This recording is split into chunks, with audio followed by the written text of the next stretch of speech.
Okay, we're back. We're going to go ahead and go into his back run specials. The back run is done by doing quarter circle back with any punch. Just like the forward run, he has several different follow-ups. Unique little difference between back run and forward run is as follows. When you do a back run, once he hits the wall, he starts running forward. When he runs forward, his commands revert to being that of a forward run. So, just like the back run, just like the forward run, you will also get 2 hits of armor for his EX back run. Unique little touch though. When he's running back, right? He has his 2 hits of armor. Once he hits the wall and starts running forward, it counts as a forward EX run. That means it will reset the number of hits he can take. What does that mean? If he took 2 hits going backwards, once he goes forward, he will be able to take 2 more. Okay? Maximum of 4. Now, if you took 1 hit running back and you hit the wall and you start running forward, you can only take 2 hits, not 3. Keep that in mind. Let's move forward into his follow-ups. Same as his forward run. When you press jab when you're running back, you will do a sudden stop. Same thing. He's just going to stop where he is. 3-frame stop, not 1. If you press medium punch, just like before, he's going to do a tostada press. Slight little thing though that's interesting. He does recover slightly faster from a backwards tostada press as opposed to a forward. Just like his forward tostada press, it does have the same exact invincibility on the way up, etc. From there, not really much of a difference, so we're not going to go into anything crazy about it. All it is that you can still control his distance. It still goes ahead and can get focused. It still has that invincibility benefit. Moving on, we're going to go into his tortilla. Tortilla or propeller tortilla is done by pressing fierce punch after the back run. Now, tortilla can be controlled. You can control the distance. Okay.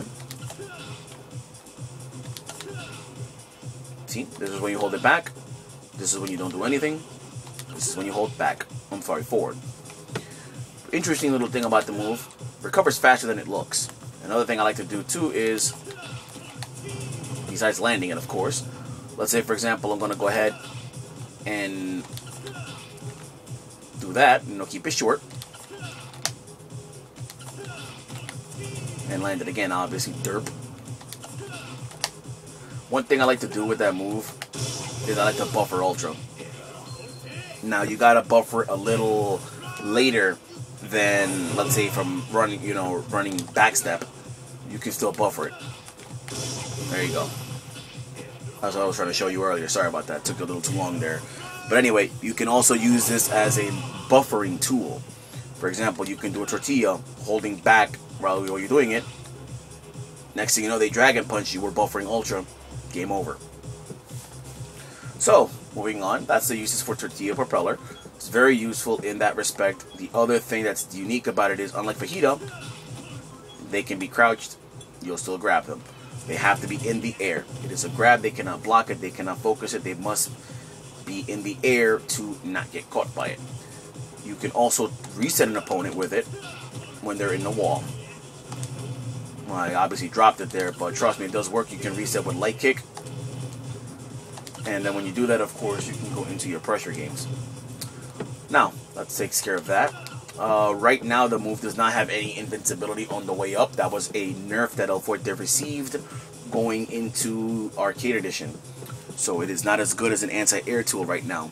I'm not covering 2012 changes. Those are not set in stone. Don't even ask. Now, what's a good use for the tortilla right now since it lost its invincibility? You basically have to run back a little farther than you're used to catch them. But you can still use it as an anti-air in the right situations. So, and as I mentioned, you can also use it for the buffer to ultra. And there are still what's called a safe tortilla setup, where, for example, you do a tortilla, you end up running past them. You end up flying past them. And if they uppercut, like I said, they're gonna soar right past you. You're gonna land. You're gonna get to go in for a run, stop, fierce, etc. Now let's move on. Next, we're going to cover the kicks. This will be very simple because they all do the same thing. Doesn't matter what kick button you press. When you run back and you press kick, you're going to go ahead and jump. This is the picadillo jump. You cannot do any actions while you're in the middle of this move. The only exception is the wall jump if you're close to the wall. Now, that's how it goes if you were to jump normally. That's how he goes if you were to jump a picadillo. Mind you, I did it almost immediately from the run. Sadly, you cannot control the distance for this move. It would have been grand if you could, but hey, can't get greedy. In any case, you can use that to aid yourself in getting away from opponents quickly. For example, you can go ahead and run when you get up or something, or you can EX run to, take a hit of armor and then immediately jump the hell away. Be careful when you use it. Certain moves will be able to catch you at the tail end when you're landing. Again, you cannot do any normals while you're doing picadillo jump. You're going to see right here again. You see me mashing, nothing happens. So, that covers the use of picadillo. I also like using it to hold the button down, as a way to charge a quesadilla bomb or something. So that covers his back run specials. Been about 5 minutes, so good. We're going to go ahead and cover some other of his specials. The other specials that we have left to cover are his guacamole and his quesadilla bomb. So, what are we going to cover with those? We're going to cover its uses just like everything else. There you go. Just like I said, those are the last two left. Now, the quesadilla bomb is what we're going to cover first. The quesadilla bomb is a bit of an awkward move. I like the move. I love the move to death. It's a funny move in my opinion. And I actually do have a bad habit of hitting people with that in real life because I'm a jerk. But in any case, the quesadilla bomb is done by holding down any of the kick buttons that you want. So you can hold it down. You can do it for a total of 3 seconds. I believe it's 3 seconds, 4 seconds, and 3, 4, and 6 seconds for the different levels. You can hold it for 3. Let me see, 1, 2, 3. Then you do another one for, I think it's 4. Okay, that was still a level 1. But in any case, the levels are 1, 2, and 3, right? Level 1 does not knock down. It is punishable, even on hit. So it sucks, so you don't want to use level 1. Level 2 and level 3 both score a knockdown. Now, the knockdown, you can tech out of it. Case in point, I'm going to show you right now. There you go. Now, the EX quesadilla bomb is where it's at. The EX quesadilla bomb is done by holding down 2 kicks for a total of 8 seconds. It's an excessive amount of time, right? Does 200 damage, 300 stun on that EX. Now, it doesn't have any special properties, no armor or anything like that. When you score a counter hit, though, with the move, it actually does a respectable amount of stun. It also sends them flying pretty good. Nice little trick, if you have them by the wall, you can FADC out of it and hit them with the EX guacamole. If you time it properly, anyway. Now, actually, no, excuse me, that had to be in the air for that to happen. In any case, the EX quesadilla bomb, you mainly want to use it for, the best times to charge a quesadilla bomb, for example, after a throw.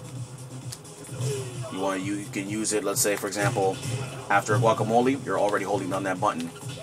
You can hold it down after a picadillo jump. There's one I held from light. There's one I held from, hard kick. Those are the main uses for it. Now, let's say, for example, you're holding down the kick button. You've decided you don't want to use the move anymore. You want to do something else. You want to let go of the button. Jump in the air. Let go of the button. Okay? Or, for example, do something. Like, for example, his far fierce. Since it has a long time to do it, you can just go ahead and let it go right then and there. Still holding light kick through this whole example. Another thing you can do is you can use negative edge. For example, back to negative edge super. Holding kick again. Or you can do guacamole. And you can let go of the button. So those are the ways you want to let go of a button if you want to stop charging a quesadilla bomb. The main uses for the quesadilla bomb is basically as a tool to beat out certain weak pokes or moves that tend to move horizontally. Let's have Ryu do a hurricane kick.